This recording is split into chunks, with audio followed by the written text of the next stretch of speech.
यो सबै घिउ मैले खाने हो गाइजहरू। मेरो आमाले यहाँ कति मजाले घिउ बनाउँदै हुनुहुन्छ। यसरी गर्नु त मिक्सरमा त पेल्नै पर्दैन।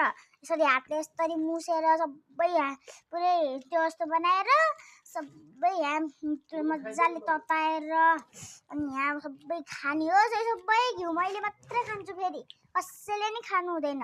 बुवाले नि खानु हुँदैन, आमाले नि खानु हुँदैन, दाइले नि खानु हुँदैन। आमालाई त सुगर प्रेसर कोलेस्ट्रोल छ, बुवालाई चाहिँ फेरि के अरे प्रेसर मात्रै छ। बुवाको एउटा दबाई छ, आमाको त दुईटा दबाई हो। के गर्नु र खै।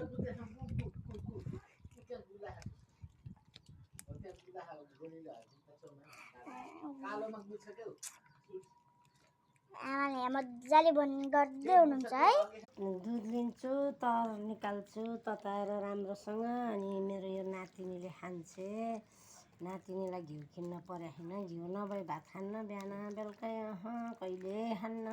सुङ्छे घिउ त घिउ हाले खाइहाले छैन भनेर भात पस्केर दियो। सुङ्छे, सुँगेर थाहा पाउँछे मेरो नातिनीले। के गर्ने, म 2 लिटर दुध लिन्छु। दुध पनि यिनीहरूलाई, घिउ पनि यिनीहरूलाई। अलिअलि चिया खान्छन् हामीले। त्यस्तो छ हेर्नु गाइज। त नि मेरो घिउ खाएको पनि जिउ त यस्तो छ, लट्ठी भन्दा नि पातलो। के गर्नु र खै, यस्तै त हो जिन्दगानी।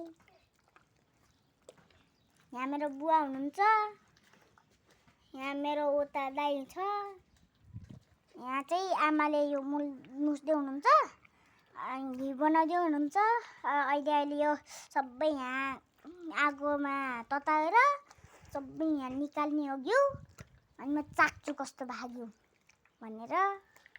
आमाले त कस्तो मजा आउँछ होला है आमासँग घुमाउँदा है, स्लाइम जस्तो हुन्छ होला।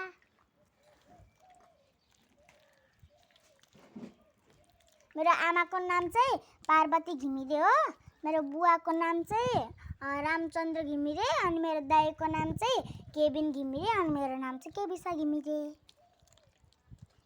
मेरो मम्मी ड्याडी नि हुनुहुन्छ त, त्यही भएर आमा बुवा र मेरो दाइसँग बस्छु। अनि कहिलेकाहीँ दिदीहरू आउनुहुन्छ, 2-4 दिन बस्ने गरेर दिदीहरू भाइहरूसँग खेल्छु बस्छु।